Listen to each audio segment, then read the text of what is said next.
ICE Detention Center in North Carolina to be among largest on East Coast. That's the headline from the New York Times, reporting on a new complex near the Virginia border that signals the agency's continued push to expand detention capacity even as it retreats from a controversial warehouse buying program. For weeks, residents near the long-dormant Rivers Correctional Institution in Winton, North Carolina, have noticed trucks, workers, and new fencing.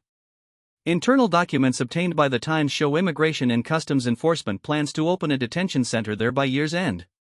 The facility, owned by GEO Group, one of the nation's largest private prison operators, would hold about 1,400 beds, making it among the largest ICE detention centers on the East Coast and the first of its kind in North Carolina. The move comes as ICE scales back a signature initiative from the previous administration. Documents from June reveal the agency plans to offload 7 warehouses purchased for more than $700 million under former Homeland Security Secretary Kristi Noem. The Department of Homeland Security recently told Pennsylvania officials it no longer intends to use a warehouse in Berks County.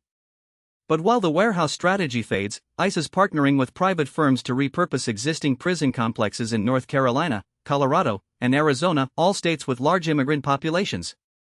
Claire Trickler McNulty, a former ICE official who served in both Republican and Democratic administrations, says the agency needs bed space in places perceived as more friendly toward such facilities, where they aren't prohibited.